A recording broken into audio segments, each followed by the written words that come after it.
It's all your fault, Alex. We waited an hour while you shaved, another while you showered, and then another while you dressed up. Because of you, we're driving at night. Come on, man. There's nothing better than traveling under the moonlight. The air is cool, the road feels romantic. Plus, I got to look sharper than the groom, who, let's be honest, has a face like pudding. Sitting in the back seat, sighed. Alex, Chris, cut the bickering. Let's just enjoy the ride. But seriously, when we get to the village, is there even a hotel there, or are we supposed to sleep at the groom's place? A hotel? Dude, it's a tiny village. Forget it. So where do we sleep then? Relax. Country folks are generous. Once we show up as wedding guests, the whole village will treat us like family. Zach, we were headed to a wedding, our cousin Michael's big day.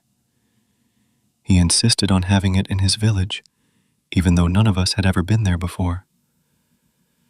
Country weddings had their charm, sure. The plan was to leave in the afternoon, get there by dusk. But thanks to Alex and his style crisis, it was already 8 p.m., and we'd barely hit the road. I hate driving at night, but Alex's stubbornness won, like always. At least his dumb jokes made the time pass. After an hour, something strange happened. Zach leaned forward and whispered, "Guys, do you see that old man up ahead?" Sure enough, there was a hunched figure standing on the deserted roadside, lit pale by the moon. Alex tapped my shoulder. "Pull over, man. Maybe he needs help." So I did. I rolled down the window and called out, "Hey, sir, are you okay? Need a ride?" The old man turned his head slowly, but didn't answer. His face was blank. "Where you headed?" Daniel asked. The man finally rasped, "Take me with you." We exchanged uneasy glances, but Alex said, "Come on, open the door." Daniel shifted to make room, and the man climbed in. The smell hit us immediately, damp earth and something rotten. Nobody said a word. The silence was heavy, pressing. 20 minutes later, the man suddenly said, "Stop here." I pulled over near a cluster of small huts in the distance. He stepped out without a word of thanks and walked into the shadows. We all exhaled in relief. The car even felt lighter. But the smell, it lingered. Then Zach spoke, his voice trembling. "Did you guys notice his feet?" I glanced at him in the mirror. What about them? They weren't touching the ground. The car went dead silent. Even Alex had nothing to joke about. The fog rolled in thick, so heavy I could barely see 2 feet ahead. My heart was pounding when, in the rearview mirror, I saw it. We left the edge of the village, and the night felt darker than before. The road itself seemed to shrink, the fog growing heavier with every step. Michael, our cousin and the groom, walked ahead in silence. His eyes were locked forward like he could see through the dark, like he knew exactly where we were going without looking. Zach leaned close to me and whispered, "Chris, I swear we're walking into a trap. You're hiding something about Michael's village." I ignored him, but deep inside, I thought the same. Even Alex, the guy who never shuts up, was completely quiet, like he wasn't even there. After half an hour, we reached the spot where we'd dropped the old man earlier that night. Everything was silent. Too silent. No dogs. no crickets. Nothing.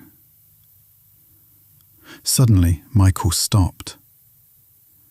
His voice was low, almost a growl. This is it. We call it the Valley of Fear. I froze where I stood. Zach grabbed my hand like a frightened child.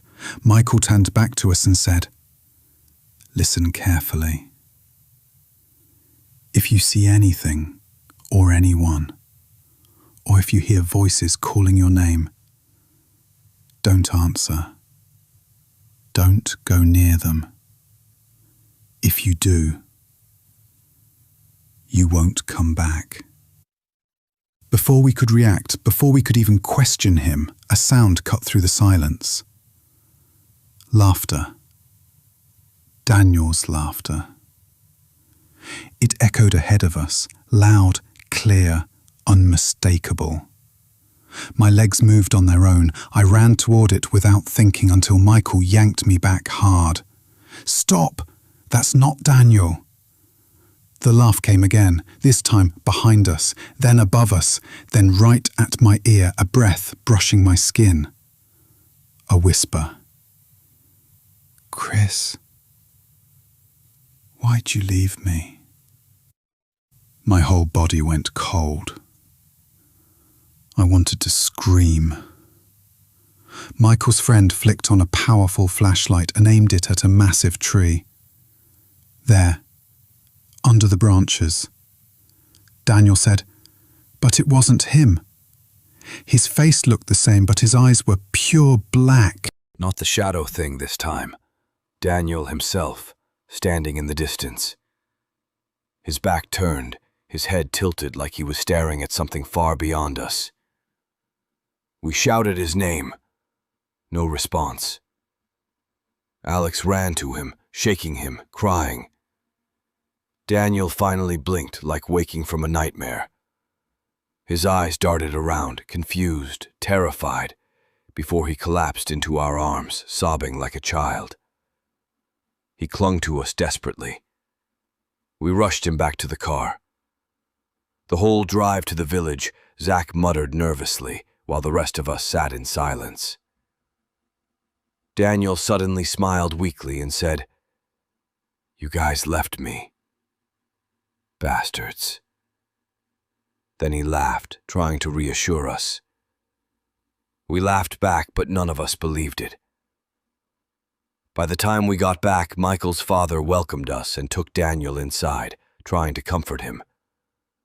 He looked fine on the outside, but deep down, I knew.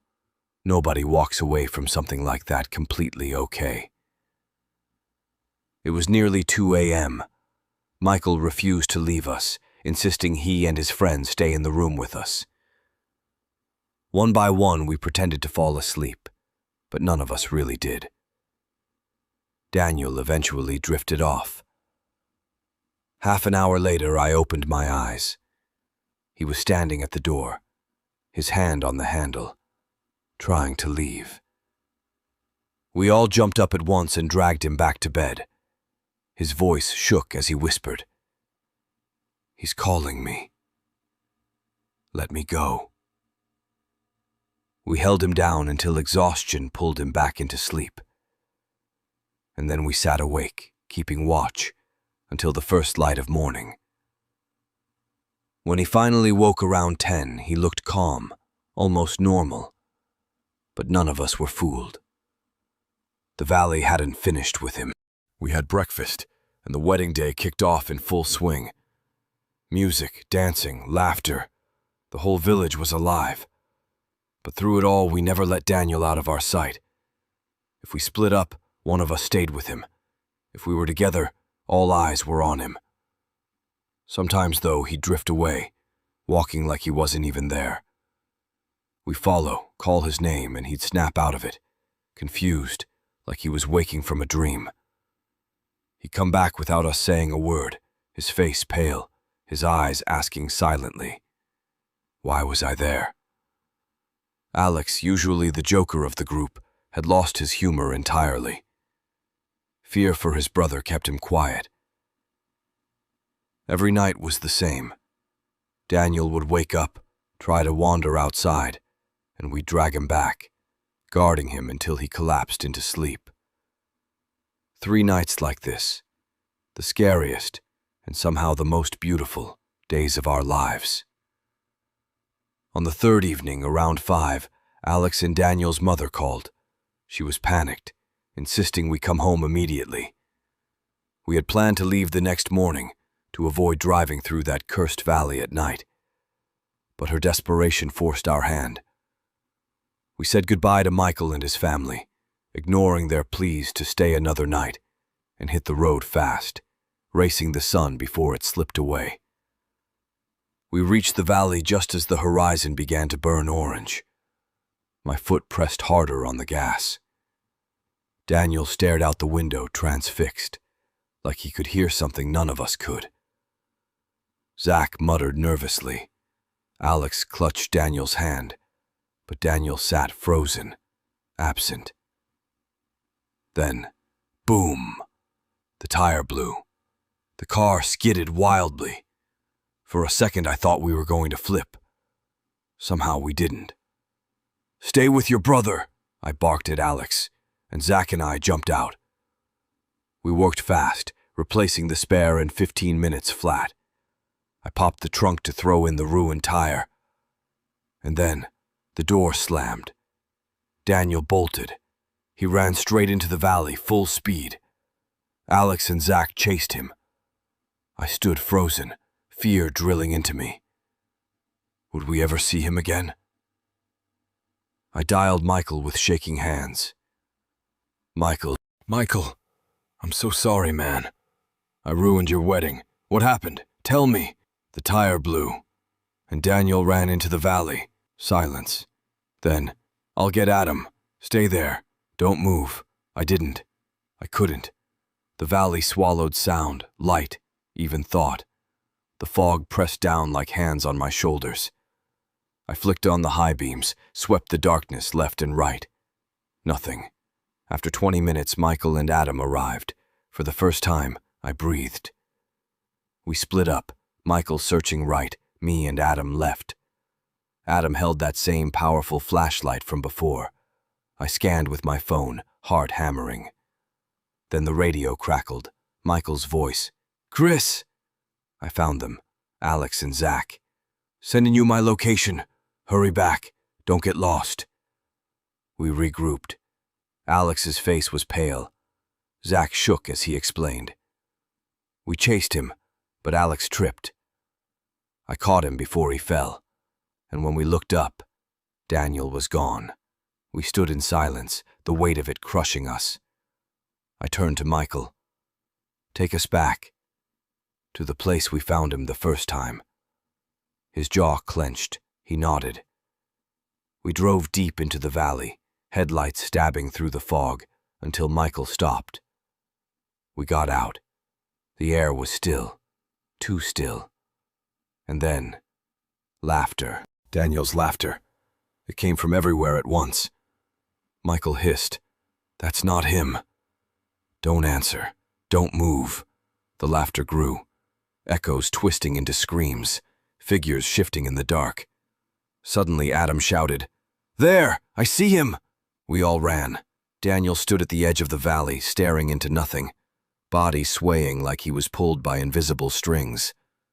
We grabbed him.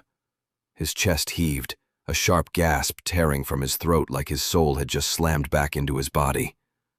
His eyes refocused. He collapsed into us, sobbing. We were crying too. Silent tears, not wails, just relief. We carried him back to the cars. Michael begged us to stay the night. He and Adam promised to drive with us, but I was done. Exhausted. I told him Daniel's mother was waiting, and if we didn't show up, she'd go mad. So Michael and Adam agreed to follow us until we reached the main highway.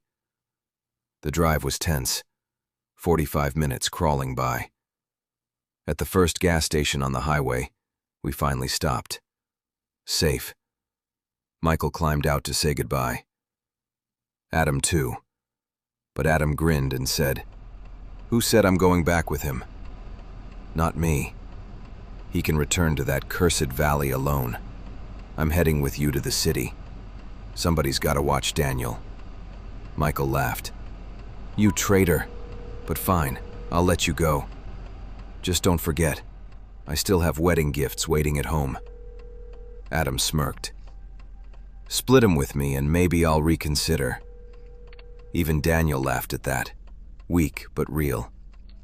We hugged them and left. Every 10 minutes I called Michael to check he was safe. And little by little, the farther we got from that place, the lighter Daniel seemed. His voice returned, his smile, even his old jokes. Finally, we asked him the question we'd all been avoiding. "Daniel, why did you run?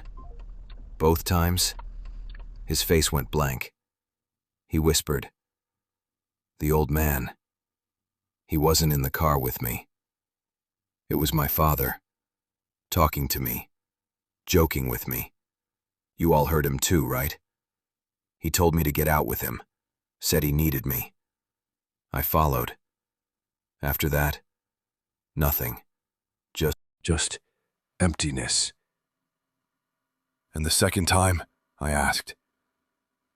Daniel swallowed. His voice cracked. "I heard him again. My father, calling from the valley. I had to go. But when I did, I lost everything. I don't remember. Only fear. We didn't speak.